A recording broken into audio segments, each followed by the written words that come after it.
மனோஜ் 14,00,000 பணம் வேணும் அப்படின்னு சொல்லிட்டு கேட்குறாரு. சரி அந்த பணத்துக்கு உங்களுக்கு கிடைக்கும் வாங்க நான் ஒரு சாமியார்கிட்ட கூட்டிகிட்டு போகிறேன் அப்படின்னு சொல்லிட்டு பார்க்கில் இருந்த அந்த பணம் கொடுத்த ஃப்ரெண்டு கூட்டிகிட்டு போகிறாங்க. என்ன குடிசை மாதிரி இருக்குது, இவர்கிட்ட பணம் இருக்க மாதிரியே தெரியலையே அப்படின்னு சொல்லிட்டு மனோஜ் சொல்கிறாரு. அதெல்லாம்ப்பா முக்கியம், உள்ளே போய் பார்க்கலாம் வாங்க அப்படின்னு சொல்லிட்டு உள்ளே கூட்டிகிட்டு போகிறாரு. பார்த்த உடனே சொல்கிறாரு, என்ன வேலையே கிடைக்கலையா அப்படின்னு சொல்லிட்டு கேட்குறாரு. ஆமாம் வேலை கிடைக்கல, கிடைச்ச வேலைக்கும் போக முடியல, 14,00,000 பணம் தேவைப்படுது அப்படின்னு சொல்கிறாரு. அப்படியா, உனக்கு நிறைய குறை இருக்குப்பா, நீ என்ன பண்ணணும்னா நான் ஒரு பரிகாரம் சொல்கிறேன், அதை செஞ்சேன்னா கண்டிப்பாக நடக்கும் அப்படின்னு சொல்கிறாரு. அப்படியா, பரிகாரம் ஆனால் ஒன்றால் செய்ய முடியுமான்னு எனக்கு தெரியல, ஆனால் இந்த பரிகாரம் மட்டும்தான் செய்யணும் அப்படின்னு சொல்கிறாரு. என்ன சொல்லுங்கள் நான் செய்கிறேன் அப்படின்னு மனோஜ் சொல்கிறாரு.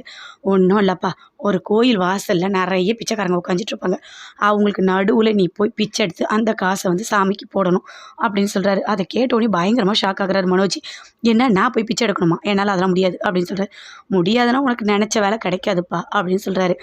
ஐயோ அப்படியா, சரி அப்படின்னு சொல்லிட்டு அங்கேருந்து வராரு. வந்த உடனே அவங்க ஃப்ரெண்டு சொல்கிறாரு, என்ன இதெல்லாம் ஒரு பெரிய விஷயமா, சும்மா ஒரு நாள் போய் உட்காந்துட்டு வா, அதில் வர காசு வச்சு சாமிக்கு போடு, உனக்கு இந்த பரிகாரம் பண்ணால் கண்டிப்பாக நடக்கும், பார்த்தியா எவ்வளோ கூட்டம் பார்த்தியா, இவங்க எல்லாருக்கும் அந்த சாமியார் நல்லது தான் சொல்கிறாரு, சொல்கிறத கேளு, ஒரு நாள் போயிட்டு வா போ அப்படின்னு சொல்லிட்டு மனோஜோட ஃப்ரெண்டு சொல்கிறாரு.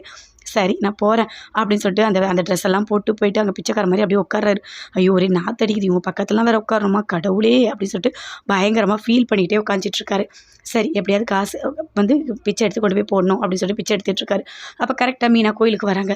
இங்கேருந்து பார்க்குறாரு, ஐயோ மீனா வராங்களா, என்ன பண்ணுறது இப்போது, மாட்டினா அவ்வளோதான், அப்படியே போய் அம்மா கிட்ட வீட்டில் இருக்க அப்பா கிட்ட எல்லார்கிட்டையும் சொல்லிவிடுவாங்களே, ஐயோ இப்போ என்ன பண்ணுறது, சரி ஒரு துணியை போட்டு மூடிக்கலாம் அப்படின்னு சொல்லிட்டு மூஞ்சி ஒரு துணியை போட்டு அப்படியே மூடிக்கிறாரு.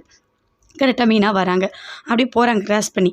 அப்பா நல்ல வேலை தப்பிச்சோம், மாட்டணும் அவ்வளோதான், கண்டிப்பாக முத்துக்கிட்டலாம் போய் சொல்லிவிடுவாங்க, ஐயோ ரொம்ப அவமானமாக போயிடும், ஏற்கனவே முத்து நம்மளை கிண்டல் பண்ணிக்கிட்டு இருக்கான், இதில் பிச்சைலாம் வேறு எடுத்து தெரிஞ்சுது, அவ்வளோதான் கடவுளே நான் மாட்டவே கூடாது அப்படின்னு சொல்லிட்டு மனோஜ் பயங்கரமாக அப்படியே யோசிச்சுட்டே இருக்காரு. மீனா